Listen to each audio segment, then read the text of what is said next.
नमस्कार मेरे प्यारे बच्चों, आज हम लोग देखने वाले हैं कक्षा 12वीं का प्यारे बच्चों जो आप लोगों का 15 जून का मंथली टेस्ट यानी कि रेल प्रोजेक्ट का टेस्ट होने वाला है। उसका आज हम लोग आंसर की देखने वाले हैं। ठीक है, सभी क्वेश्चंस का आंसर को देखेंगे।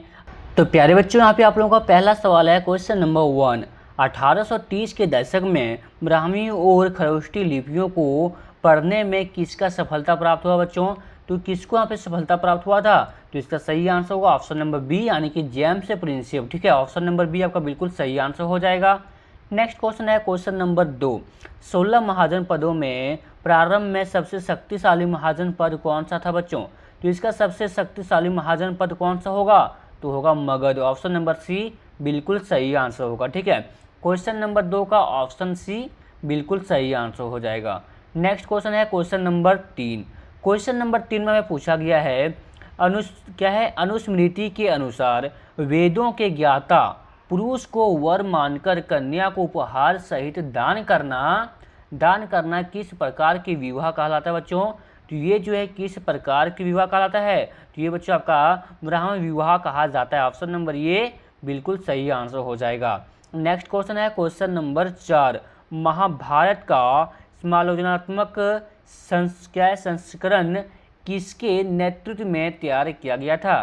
तो ये बच्चों किसके नेतृत्व में तैयार किया गया था? तो ये बच्चों ये आपका V.S. सुक्थांकर के यहाँ पे इसके स्वरूप जो है तैयार किया गया था। ठीक है, इसके नेतृत्व में तैयार किया गया था। ऑप्शन नंबर बी आपका बिल्कुल सही आंसर हो जाएगा। नेक्स्ट क्वेश्चन है क्वेश्चन नंबर 5। एक स्त्री की एक से अधिक पति होने की प्रथा को क्या कहा जाता है बच्चों? यदि मान लीजिए किसी एक स्त्री का एक से अधिक पति होने का उसको क्या कहा जाता है? तो बच्चों उसे क्या कहा जाता है? तो उसे कहा जाता है बहुपति प्रथा। ठीक है, बहुपति प्रथा। ठीक है, ऑप्शन नंबर बी आपका बिल्कुल सही आंसर हो जाएगा। नेक्स्ट क्वेश्चन है क्वेश्चन नंबर 6।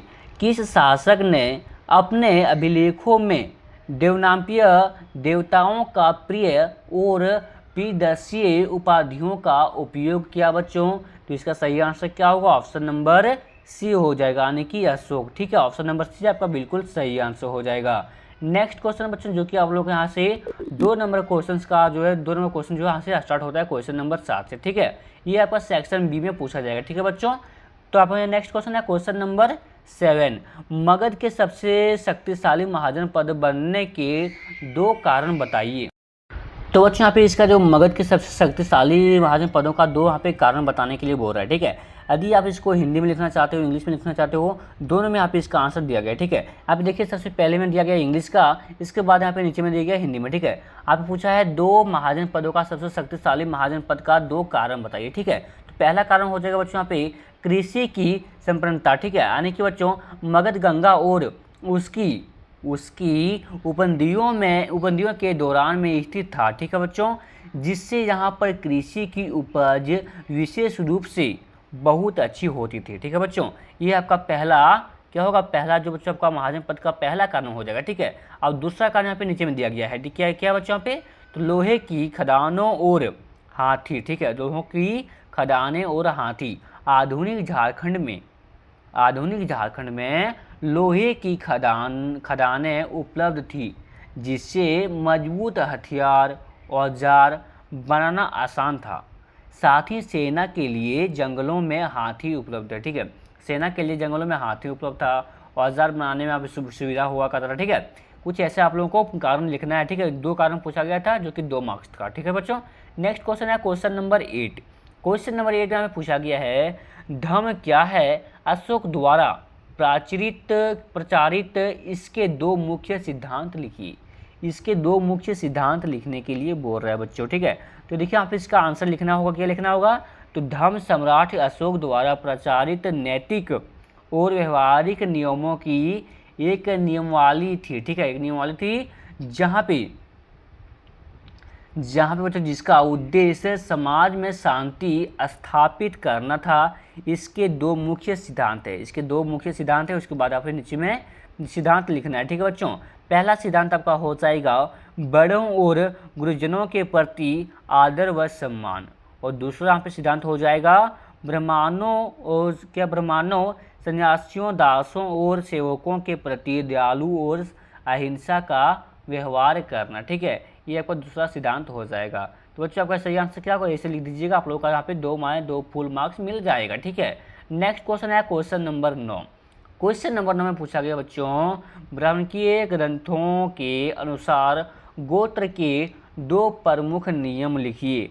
तो इसके यहाँ पे 2 प्रमुख नियम लिखने के लिए बोल रहा है। तो पहला आपका नियम हो जाएगा, विवाह के बाद स्त्रियों को अपने पिता के गोत्र को छोड़कर अपने पति का गोत्र अपनाना पड़ता है। ये सही बात है। यदि आप लोग गैस कीजिएगा ना तो आप लोग जो है अपने से भी इसका आंसर लिख सकते हो। ठीक है, नेक्स्ट पॉइंट है आपका, एक ही गोत्र के सदस्य आपस में विवाह संबंध नहीं रख सकते। ठीक है, नहीं रख सकते। इसके बाद ग्रह विवाद पद्धति, ये आपको नहीं लिखना। ठीक है, कोई बात नहीं, ये नहीं लिखिएगा, आपको नंबर मिल जाएगा। ठीक है, लेकिन यहाँ पे आप लोगों को ये 2 पॉइंट लिखना जरूरी है। ठीक है, उसके बाद ही आप लोगों का 2 मार्क्स यहाँ पे मिलेगा। नेक्स्ट क्वेश्चन है क्वेश्चन नंबर 10। क्वेश्चन नंबर 10 बच्चों, यहाँ पे ये जो है आपको क्वेश्चन नंबर 10 ये आपका 3 मार्क्स का क्वेश्चन है। ठीक है, देखिए यहाँ पे क्वेश्चन पूछा गया बच्चों, तो अच्छा, नेक्स्ट क्वेश्चन है क्वेश्चन नंबर 10। ये जो आपका 3 मार्क्स का क्वेश्चन रहेगा, आप लोग इसका आंसर पढ़ लीजिए। उसके बाद जो है आप लोग इसका स्क्रीनशॉट ले लीजिए। ठीक है, उसके बाद यहाँ पे इसका जो है आंसर पढ़ लीजिएगा। ठीक है बच्चों, इसके बाद देखिए यहाँ पे नेक्स्ट क्वेश्चन है क्वेश्चन नंबर 11। क्वेश्चन नंबर 11 देखिए यहाँ पे पूछा गया बच्चों, ये दीर्घ उत्तरीय प्रश्न है। ठीक है, यहाँ पे पूछा गया है क्वेश्चन नंबर 11 में, प्राचीन भारतीय इतिहास के पुनर्निर्माण में अभिलेखीय साक्ष्यों की मुख्य सीमाएँ क्या है। इसकी मुख्य सीमाएं लिखने के लिए बोल रहा है बच्चों। आइए इसका जो है सभी कोई आंसर देखते हैं, इसका मुख्य सीमाएं क्या क्या होगा। ठीक है प्यारे बच्चों, देखिए बच्चों आप यहाँ पहला आंसर है ऑप्शन नंबर 1, आने की तकनीकी सीमाएं। कभी कभी अक्षर बहुत हल्के खोदे जाते हैं। ठीक है, जिससे उन्हें पढ़ना कठिन होता है। इसके अलावा समय के साथ अभिलेख नष्ट हो जाते हैं या उसके कुछ हिस्से टूट जाते हैं। इसके बाद यहाँ पे लिखना है सेकंड पॉइंट में, अर्थ निकालने की समस्या।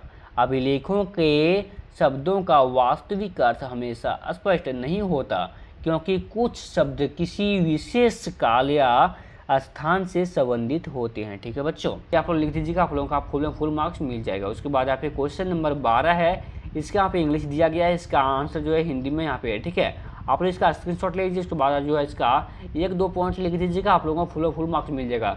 यदि बच्चे आप लोगों को किसी और सब्जेक्ट का वीडियो चाहिए तो आप लोग कमेंट जरूर से कीजिएगा। बाकी यहाँ पे जो है रात 7 बजे तक जो है आप लोगों का सभी सब्जेक्ट का वीडियो जो है अपलोड हो जाएगा।